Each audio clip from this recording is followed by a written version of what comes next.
So Tna Slammiversary 2013 took place in Boston, Massachusetts. And the show started off with the Ultimate X match for the X Division Championship. Kenny King defending against Chris Sabin and Suicide. Good match. The match ends with Sabin grabbing the belt that is suspended over the ring after knocking Kenny King down to the ground. Sabin becomes the new X Division champion, and it completes his comeback. But then Sabin starts bleeding from the top of his forehead, and you're wondering how he cut himself. So I went back and looked at the video, trying to see how he could have started bleeding. And it appeared, from what I was looking at, that when Sabin was trying to drop down to the mat after he had won the match, he was trying to do it while holding the belt in his hand. And when Sabin let go and was dropping down to the mat, it appeared that the belt got caught on one of the ropes that was suspended above the ring. So when Sabin lands on the mat, the belt finally comes down and hits him on the head, and then you see him touch his forehead. So obviously that's how it happened. And I'm wondering, why didn't he just drop the belt first? Kind of toss it off to the side and then drop down. And of course, I know it's one of those, well, you only think about what you could have done until it's too late, and you wish you had done what you could have done before. So Sabin is bleeding as he holds the X Division Championship at the entrance. And then Hogan comes out.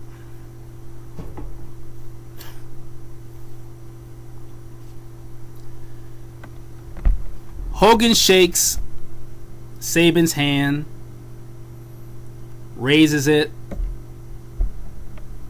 and starts talking. And Hogan had this big ass gauze wrapped around his left hand from the radiator accident. It's like I've been saying, TNA will never progress as a company as much as we want it to, as long as this man continues to hinder that progression. And through the noise coming out of Hogan's mouth, he says that Sabin will get a shot at the World Heavyweight Championship at Destination X. Now, of course, Destination X is not on the pay-per-view schedule for this year. It's not a live pay-per-view, and it's not one of the taped pay-per-views. But what I think they will do is use a live TNA Impact to do a Destination X themed show in which Sabin would get the title shot against Bully Ray. But doesn't that mean that Sabin has to give up the X Division title in order to get that world title shot? He just won it. Why would you have him give up the X Division title? I know that's the rule, but he just won it.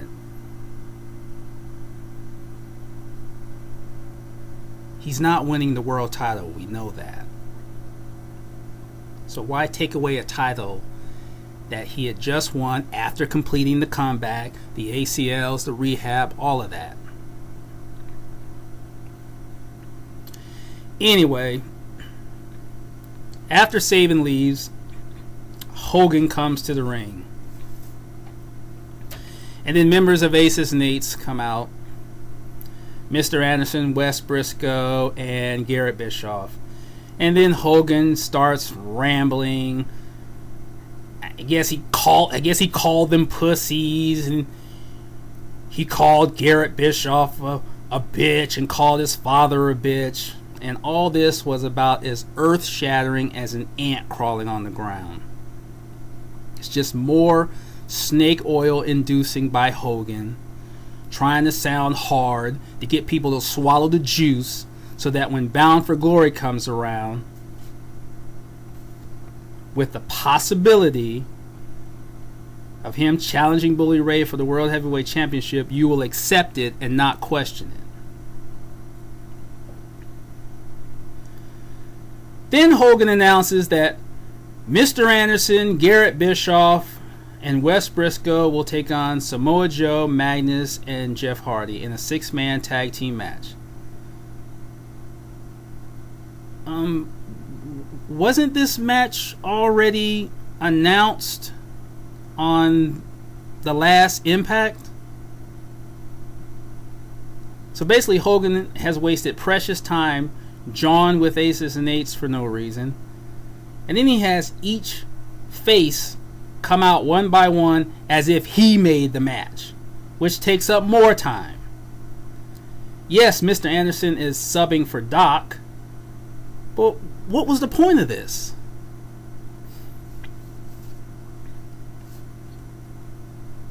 Anyway, the match begins. A match that was already announced on Impact. Samoa Joe, Magnus, and Jeff Hardy against Mr. Anderson, subbing for Doc, Garrett Bischoff, and Wes Briscoe. Decent match. Basically, the match ends with Samoa Joe delivering a running elbow and then a flying kick to the head of Garrett Bischoff in the corner. Then he snapmares Bischoff, and then Magnus comes off the top rope with a flying elbow drop. And then Joe headbutts Mr. Anderson, and then he applies a rear naked choke on the ramp outside the ring. Wes Briscoe hits Magnus from behind, low, and then attempts a pin, but then Jeff Hardy does a swanton bomb on Briscoe and gets the pin. Your winners, Samoa Joe, Magnus, and Jeff Hardy. And we knew they were winning because this was Hardy's return, and Hardy's return basically ensured the win.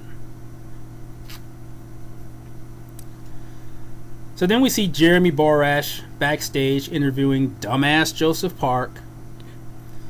And then Park is attacked from behind by Devon and Mike Knox. And they beat the crap out of him, and they end up throwing him into the wall. And then they leave, and we see Park bleeding. We see the blood on the wall from his hand. So basically, this is the Bruce Banner moment when the eyes turn green. Anyway. So then we had the Gut Check mini tournament final. Jay Bradley versus Sam Shaw. This is a match that should have taken place on Impact, not on the pay-per-view. It was a match that just happened. It started and then it ended. Jay Bradley wins with the boomstick. I still think that with the proper development and progression, Bradley will become a title contender, and it will be interesting to see what type of showing he makes in the Bound for Glory series. because that will be significant in determining how far he gets as far as becoming a consistent title contender. So then we have Jeremy Borash backstage with Robert Roode and Austin Aries. And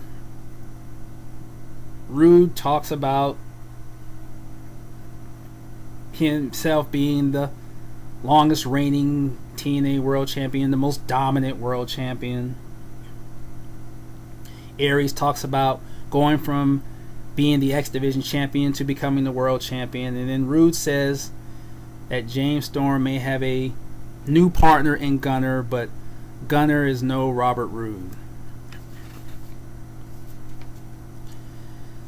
So then we have the World Television Championship. Devon versus dumbass Joseph Park. Devon comes to the ring with Mike Knox. So as he's waiting for Park to come out, Park's music plays, but he doesn't come out. So then Devon gets on the mic and wants to know where Park is. And then Devon gets cheap heat when he talks about his New York Knicks beating the Boston Celtics in the NBA playoffs. Then Devon tells the ref to ring the bell and count to 10. And if Park doesn't come out, he should be declared the winner. Then he threatens the referee. And the referee rings the bell, starts to count. He counts to 10. No Park. So he declares Devon the winner. Devon gets back on the mic saying that if Abyss was here, he would have the ref ring the bell so that he can kick Abyss's ass. But since Abyss isn't there, he'll go back to the back, drink beer, and play with strippers.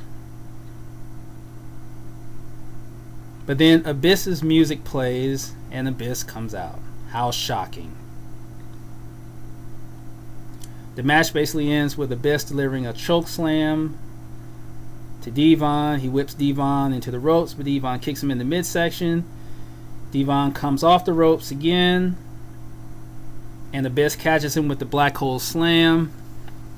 He pins Devon for the 3, and Abyss is the new World Television Champion.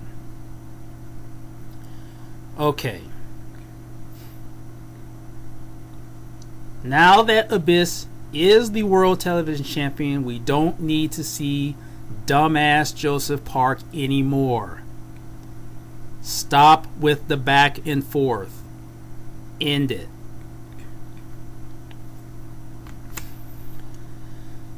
So then Dixie Carter comes out to her terrible theme music. And this is the segment where the next inductee to the TNA Hall of Fame will be announced. Dixie says that TNA is celebrating 11 years and thanks to fans. And she thanks the talent. And she tells them to come out on the stage. So you had Jeremy Borash, referees, and most of the wrestlers come on stage. And this was kind of interesting because I just wanted to see where everyone was going to stand.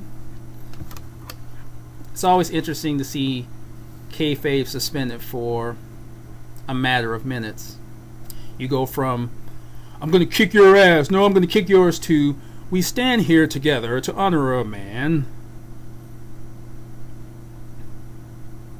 You had Kenny King, who's a heel, standing in between Chavo Guerrero and Samoa Joe. You know, Chris Sabin and Velvet Sky standing next to each other naturally. And then it was interesting. You had Robert Roode and Austin Aries come out. Roode goes to the left side, and then Aries goes to the right side. And it looked like Aries didn't want to be seen because Hogan was out there. I think Hogan and Sting were out there. And Aries is like standing right behind Hogan. You can kind of see his elbow pad if you look.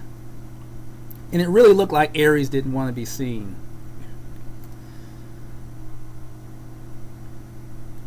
So then Dixie announces that Kurt Angle will be the next inductee into the TNA Hall of Fame. And if you look at Robert Roode, it kind of looked like he didn't want to clap. Is the camera on me? I'm a heel, but okay, I'll clap. And then he casually starts clapping. And then they showed a video retrospective on Angle, and then Angle, of course, made his comments, thanking everyone and, thanking the TNA originals, etc. And that was that. Now, the most shocking thing about this segment was that Hogan didn't come down there, grab the mic from Dixie, and talk to Angle. I'm shocked that didn't happen. As far as Angle being inducted, yes, he deserves to be in the TNA Hall of Fame. But was this politically motivated? Angle's contract is up soon. And it really isn't news that he has contemplated returning to the traveling circus. And if that happened, then TNA would never have the opportunity to induct him at a later time. It was the same situation with Sting last year. His contract was up at the end of 2012, and TNA figured, well, let's get him now, just in case. And that's the only reasoning I could figure out as to why Jeff Jarrett was not chosen again. He is the co-founder of TNA. I mean, the co-founder of the Traveling Circus is in their Hall of Fame. Vincent James McMahon. No, not Kennedy. Vincent James McMahon, the father of. So if the Traveling Circus has their co-founder in its Hall of Fame, why doesn't TNA have their co-founder in its Hall of Fame?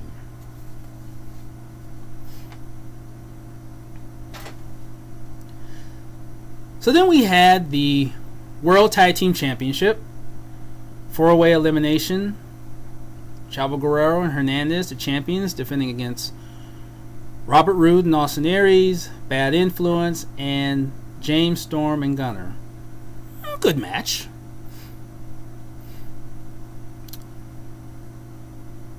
The first elimination happens after Chavo delivers the frog splash on Kazarian. And then Daniels comes in the ring and hits Chavo with one of the title belts. And then the referee disqualifies Bad Influence. And then Aries takes advantage of that and immediately pins Chavo. So then Chavo and Hernandez are now gone. So then, of course, that means we're going to have new champions. And the match ends with Roode whipping Aries across the ring and Aries delivering that flying drop kick on Gunner in the corner. Then Aries sends Gunner into Roode, who delivers the spine buster. And then Aries goes to the top rope and delivers the 450, but Gunner kicks out. Roode goes to grab one of the title belts and gives it to Aries, but Storm catches it. Actually, Storm catches him with a double knee facebreaker.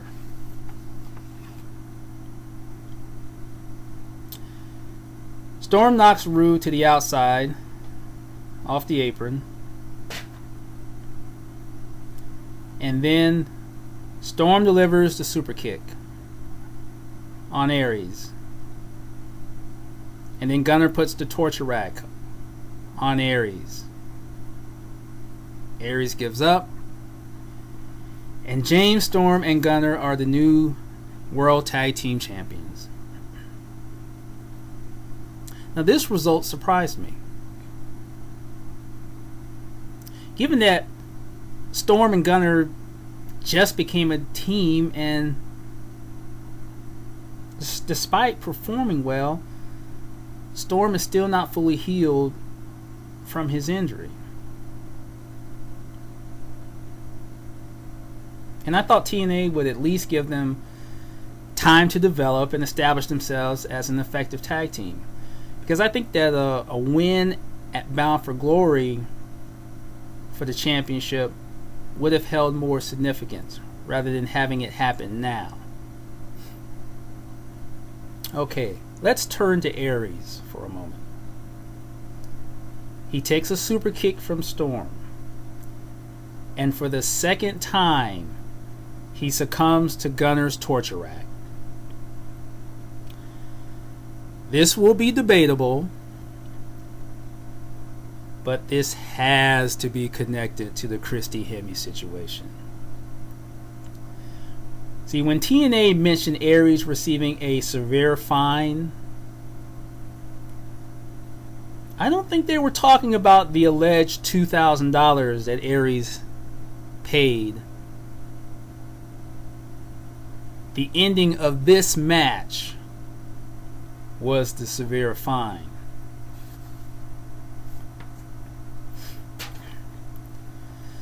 So then we had Jeremy Borash backstage with Hogan's daughter. Oh, excuse me, is she talking? What is she saying? Nothing important as usual? Naturally.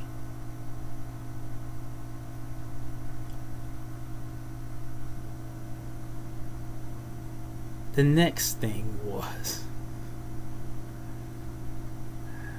the last woman standing match. Gail Kim versus Taryn Terrell.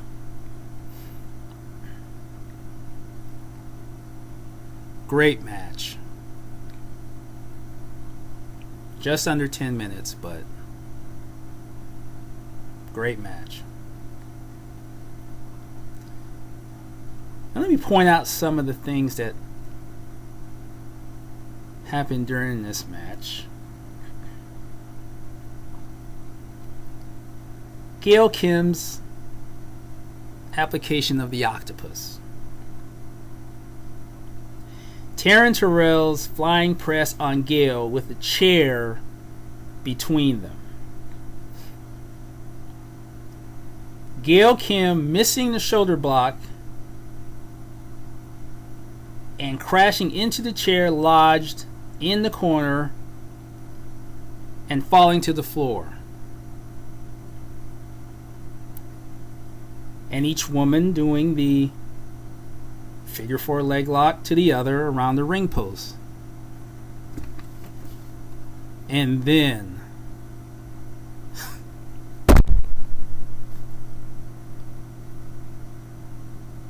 Taryn Terrell counters an attempted pile driver by Gail Kim on the ramp by doing an inverted bulldog off the ramp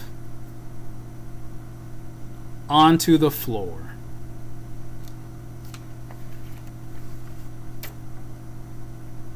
Taryn Terrell.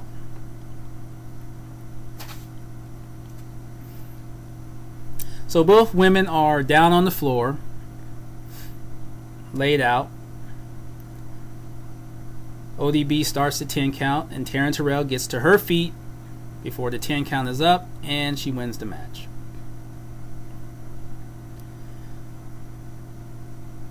This was a career-establishing performance for Taryn Terrell. She took a major step toward overall credibility. It was a career-reinforcing performance for Gail Kim. She continues to show why not only is she the most important component in the TNA women's division, but she is the best female wrestler on the mainstream level. Now, a lot of people were surprised by the physicality that the women displayed. Now, if you go on the indie circuit, You see this regularly in women's matches. You know, last woman standing matches, hardcore matches, cage matches, even war games matches. It's a regular thing. But when we see it on this level, in general, we're shocked by it. It's because of the mentality that exists backstage.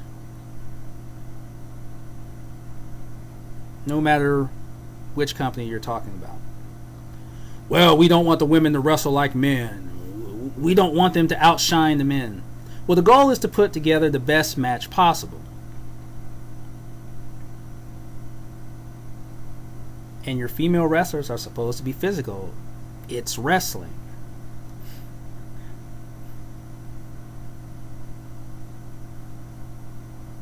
Now, you know there had to be some people backstage that were pissed that Taryn and Gail got the most run from this pay-per-view. Damn near everyone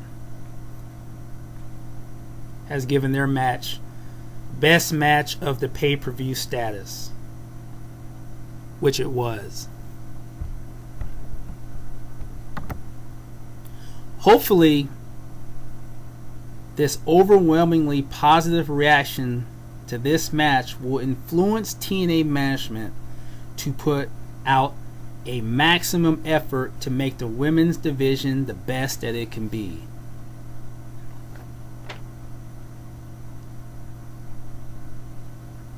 There is no excuse for the state that it's in. Despite this match, and it has to get better. It needs to get better.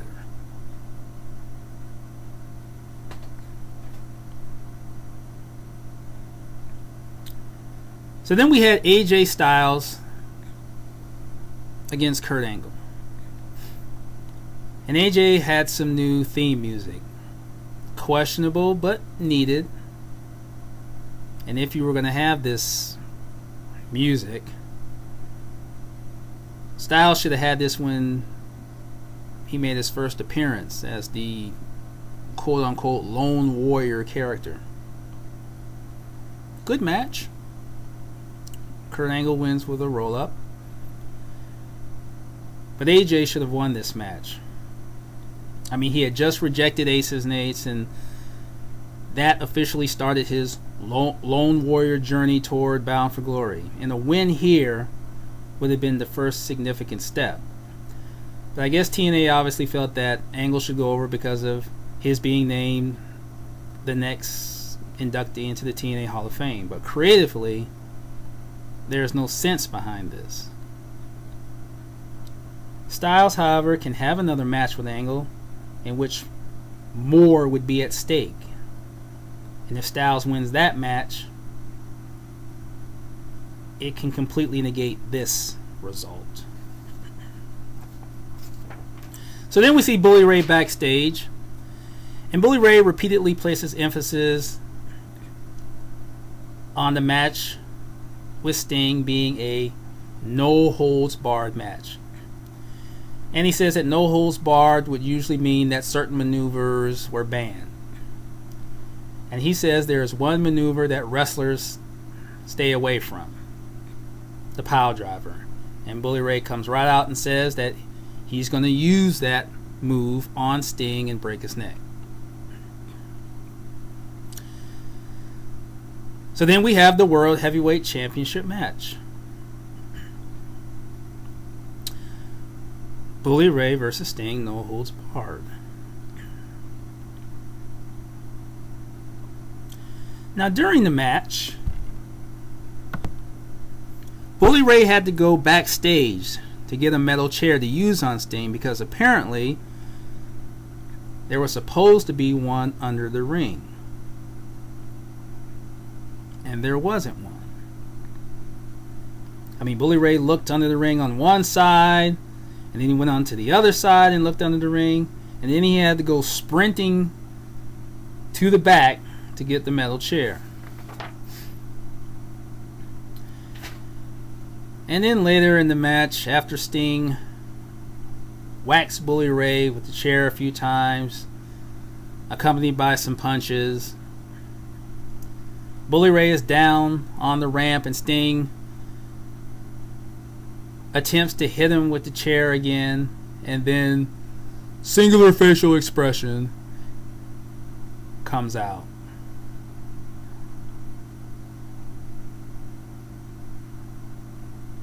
AKA Hogan's daughter.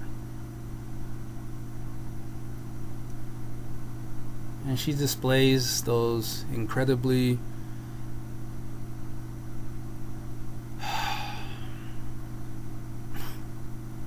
Sting tells her to leave quickly.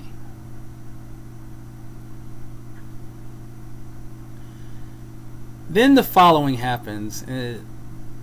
It's borderline comical. It may even go across the line into comical. But it was borderline. So Bully Ray pile drives Sting just as he said he would. Sting kicks out. Bully Ray puts Sting through a table.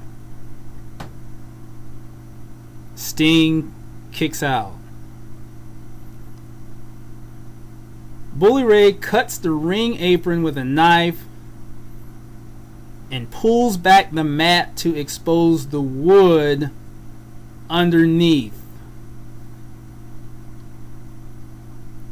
Bully Ray pile drives Sting for a second time on the wood. Sting kicks out. So the match ends like this. Sting gives Bully Ray the Scorpion Death Drop on the wood, and then members of Aces and Eights hit the ring.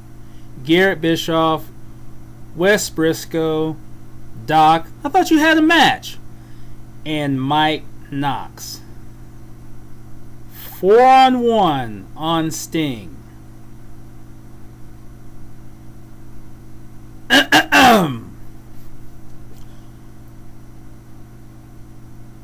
Clearing the throat to make incredible emphasis here. 4-on-1 on a man that just got pile drived twice. Once on the exposed wood. And Sting turns back all 4 members.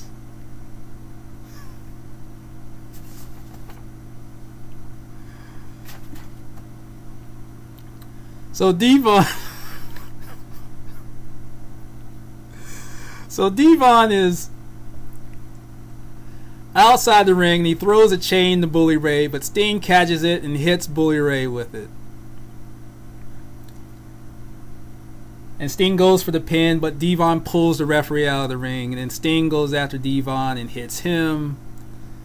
And then Bully Ray has the hammer, which obviously, as we would have seen later, was passed to him by Mr. Anderson.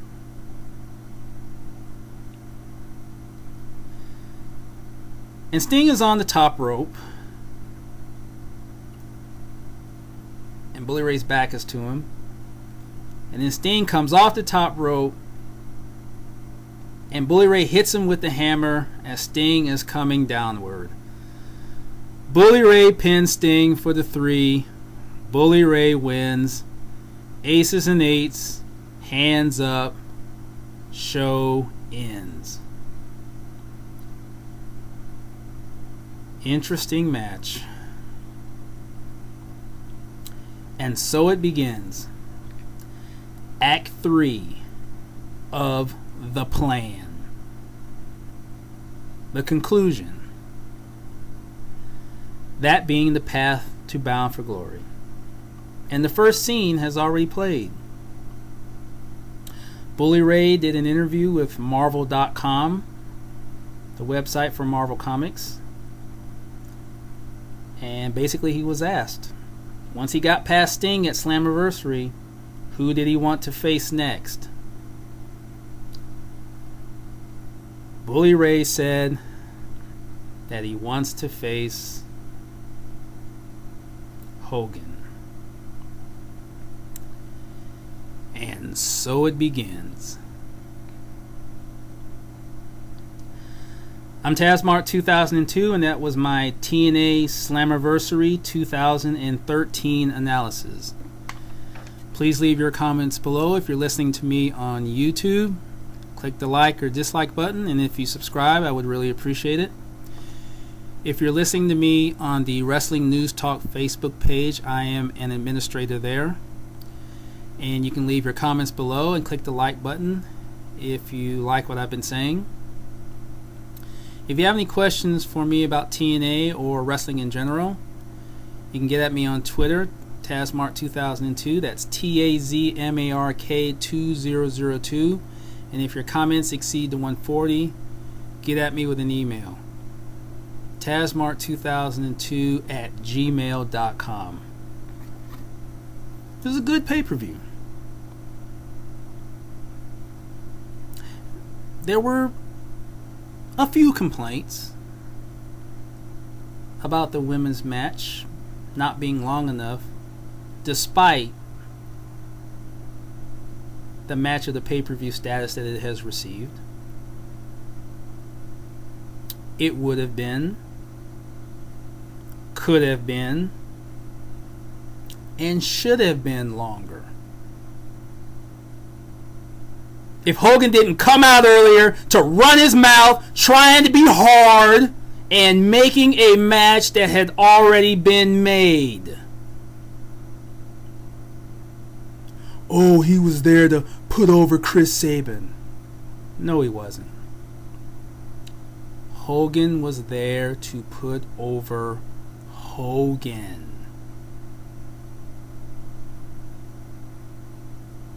Because that's what Hogan does.